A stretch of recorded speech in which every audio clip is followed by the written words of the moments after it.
Assalamualaikum warahmatullahi wabarakatuh. Hamdan wa syukranillah. Salatu wassalamu ala rasulillah wa ala alihi wa sahbihi wa mawala.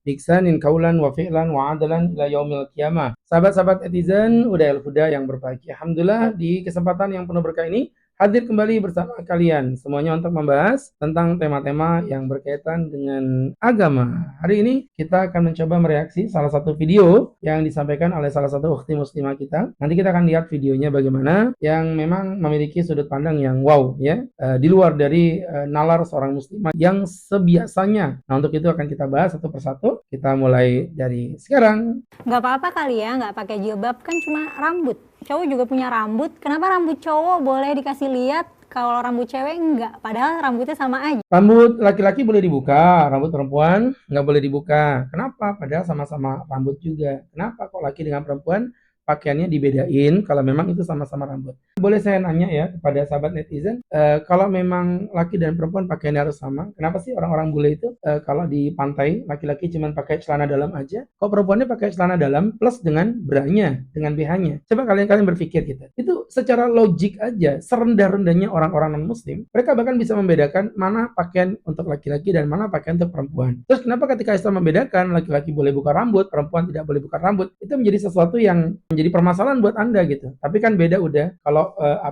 rambut dada laki-laki, dada perempuan kan berbeda. Ini lebih besar, ini datar begitu. Kalau memang itu yang dipertanyakan, bukankah rambut perempuan juga panjang, rambut laki-laki itu pendek? Sebenarnya begini, sudut pandang aja. Kalau kita ngelihatnya begini, misalnya nih HP mahal. Maka kalau HP mahal, kita casingin, ya kan? Kita kasih lapisan luar untuk pelindung kacanya. Kemudian untuk HP murah, kita telanjangin, nggak pakai casing dan lain sebagainya, karena dia memang HP-nya murah. Nah, sekarang pertanyaannya, apakah kemudian dengan begitu HP mahal terdolimi dengan HP yang murah? Kan enggak. Justru HP yang mahal ketika kita kasih casing, itu justru menunjukkan HP yang mahal ini HP yang spesial. Nah, perempuan itu adalah HP yang mahal. Kalian itu adalah iPhone Pro Max 15 plus begitulah. Sehingga Islam itu menutupi kalian luar dalam, bukan karena mendolimi, tapi justru karena Islam sangat menyayangi kalian semua. Terus masa sih gara-gara nggak nutupin rambut, kita jadi masuk neraka? Coba bayangin deh, ada dua orang, yang satu nih jahat, suka mencelakakan dan menyakiti orang lain, tapi dia pakai jilbab. Nah, yang satu lagi baik banget, suka nolong, suka nabung, tapi nggak menutup aurat. Seandainya nih, berdasarkan sistem di akhirat, cewek yang pakai kerudung ini masuk surga, dan yang nggak pakai kerudung ini masuk neraka, kalau itu bukan perintah ilahi, kita akan mikirnya ini sistemnya cacat nih, hukumnya cacat. Baik, jadi kalau kita ngomong neraka aja sebuah sistem yang ghairu madruk bil ain, yang tidak bisa dilihat oleh mata. Jadi salah banget nih kalau kakak misalnya menyamakan itu dengan sistem dunia. Itu poin yang pertama. Kemudian poin yang kedua, kembali kepada dalil. Apa yang dikehendaki oleh Allah sang pemilik neraka dan surga. Jadi Allah mewajibkan perempuan muslimah untuk berhijab. Jadi sekarang kalau main perbandingan, oke, ayo kita main perbandingan. Yang satu wanita muslimah yang solihah, kemudian dia berhijab tapi kelakuannya bejat. Yang satu adalah wanita yang tidak pakai jilbab tapi kelakuannya baik. Terus yang ini masuk neraka, yang ini masuk surga. Ntar dulu. Surga neraka bukan hanya karena faktor jilbab aja. Jilbab itu tidak menjamin orang untuk masuk surga, tapi masuk surga itu wajib berjilbab, ya. Jadi tolong dibedakan. Maka kalau pertanyaannya begitu, lebih bagus mana nih, berjilbab tapi hatinya busuk, atau orang yang tidak berjilbab tapi hatinya baik? Nah, untuk itu kepada kakak, saya mau tanya nih ya, tolong dijawab. Kira-kira lebih bagus mana, orang yang jantungnya sehat, ginjalnya bocor, atau orang yang ginjalnya sehat tapi jantungnya bocor? Jawab. Saya akan aminin, insya Allah saya doain. Ya, mudah-mudahan Allah kabulkan doa-doanya. Jadi artinya ketika Anda berkata, saya nggak mau dua-duanya, udah. Nah, maka begitu pula Islam. Islam nggak mau perempuan berjilbab hatinya busuk, sebagaimana Islam juga nggak mau orang-orang yang kelakuan baik tapi tidak berhijab. Nah, gimana kita bisa yakin hati Anda baik kalau menutupi yang luar saja tidak mampu?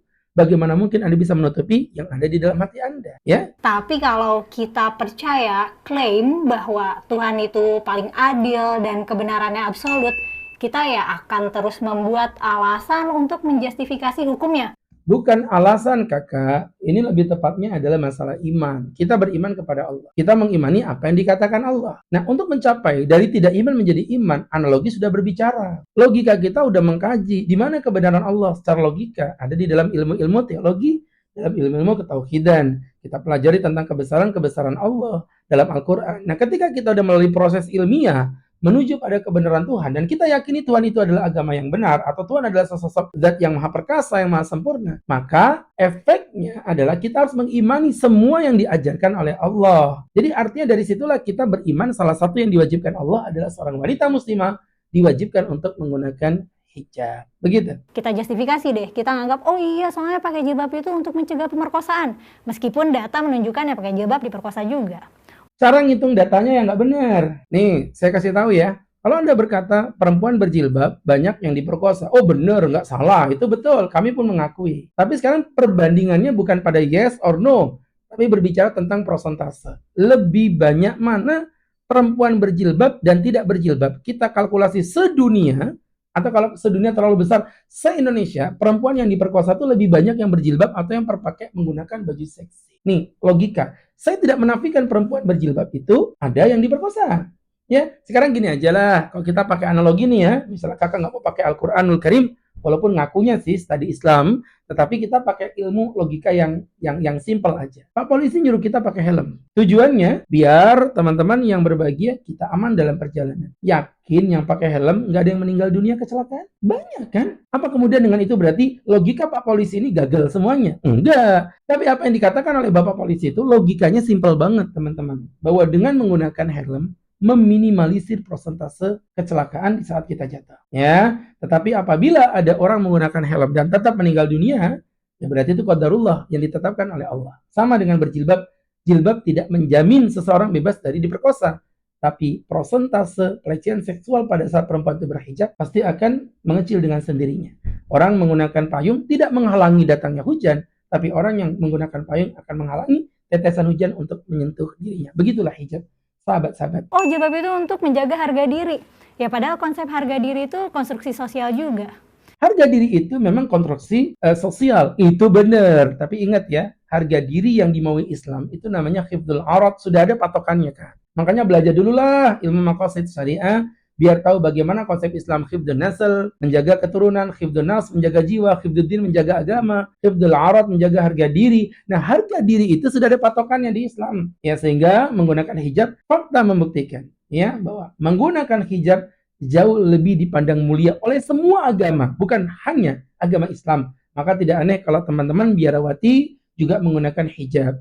Tidak aneh kalau misalnya teman-teman Yahudi pun menggunakan tudung yang ada di bagian kepalanya. Kenapa? Karena memang standar sosial yang paling mendasar adalah semakin ditutupi pakaian wanita itu, semakin mulia dia. Ustadz, kalau pakaiannya makin seksi, itu katanya makin mulia. Oh ya, saya bilang, kalau emang makin seksi, roknya makin pendek, makin wanita itu moderat, seperti kakak ini yang lagi ngobrol ini, berarti kalau gitu yang paling moderat di muka bumi ini adalah kambing betina. Karena kambing betina tidak pakai rok. Sehingga kalau kita lihat susunan konstruksi yang sesungguhnya adalah ketika manusia diciptakan awal menggunakan pakaian salah kadarnya, makin moderat pakaian itu makin memanjang dan menutupi aurat kita. Kita kan ya sebenarnya ya hewan sosial aja.